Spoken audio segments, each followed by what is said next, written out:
Ya, Anda kembali di Selamat Pagi Indonesia, masih bersama dengan pimpinan Pondok Pesantren Al-Mizan Majalengka, Maman Imanul Haq. Bang Maman, ini kita sudah semangatnya seperti Ramadan begitu ya. Betul, terasa sangat Ramadan ya. Iya, alangkah indahnya kalau ini tetap kita pertahankan. Ini jelang Ramadan yang akan berlangsung, ngomong kurang lebih seminggu dari sekarang. Tadi kita sudah berbicara bagaimana menyikapi persaudaraan juga di lingkungan sekitar apabila ada sesuatu yang provokatif. Nah, kalau di media sosial ataupun di broadcast nih Bang Maman, karena banyak sekali kan jelang bulan Ramadan, kalau dulu kita menerima broadcast doa begitu yang menyejukkan begitu sebagai bekal kita untuk menghadapi bulan Ramadan. Nah, kalau sekarang ternyata jika masih ada broadcast yang isinya provokatif, itu bagaimana menyikapinya? Kita diingatkan oleh sabda Rasul, kam min shaimin laisa min syiyamihi ilal atsawal ju. Banyak orang yang berpuasa, berletih-letihan, tapi tidak mendapat pahala sama sekali kecuali lapar dan dahaga. Kenapa? Karena yang puasa cuma perut dari makan dan minum. Tangannya nggak puasa. Dia terus melakukan broadcast yang tidak bermutu, memprovokasi, menyebarkan fitnah. Itu pun bukan hanya mengurangi puasa, bahkan membatalkan puasanya. Mungkin banyak mudorotnya. Betul. Makanya seorang muslim adalah seorang yang yastami'unal qaula wa yattabi'una ahsana. Dia boleh dong mendapatkan informasi dari manapun, tetapi dia harus mengikuti yang ahsana, yang terbaik. Yang terbaik itu satu, betul-betul ini bukan hoax. Yang kedua, kalau ini bermanfaat, kita kira bermanfaat bagi orang lain. Kalau dia benar tapi tidak bermanfaat, sebaiknya jangan di-share.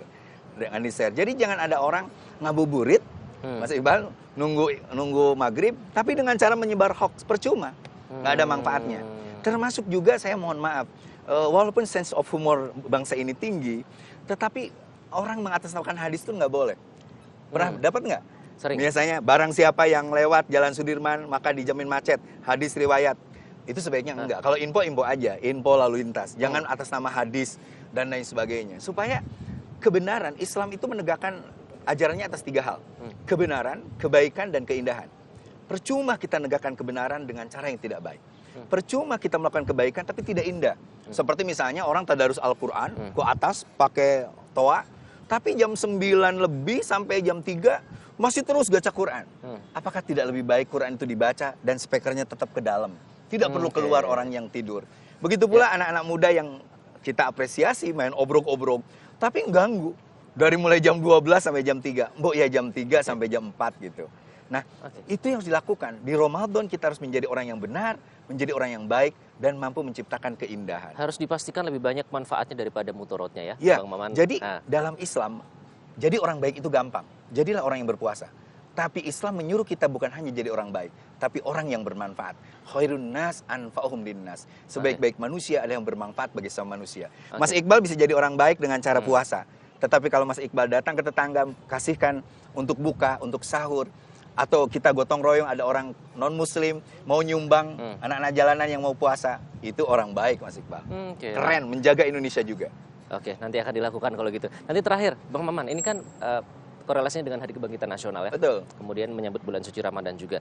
Bagaimana agar kita kembali menjadi bangsa yang produktif, tapi juga harmonis dengan umat lain?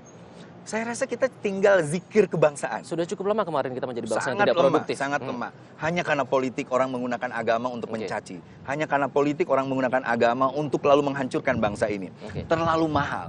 NKRI ini harga mahal untuk dihancurkan. Apa pentingnya zikir kebangsaan tadi, Bang Maman? Mengingatkan kembali bahwa kita sudah dimerdekakan oleh pejuang-pejuang termasuk para ulama untuk menjadi negara besar bernama Negara Kesatuan Republik Indonesia. Kita tinggal jaga dan kita tunjukkan pada dunia luar, inilah Indonesia. Negara yang berbeda agama, berbeda suku, berbeda bangsa, tapi satu tujuan, memberikan manfaat untuk dunia secara keseluruhan. Itu kuncinya. Terima kasih, Bang Maman. Selamat Ramadan, Mas Iqbal. Kita menyambut bulan Ramadan bersama pemirsa juga.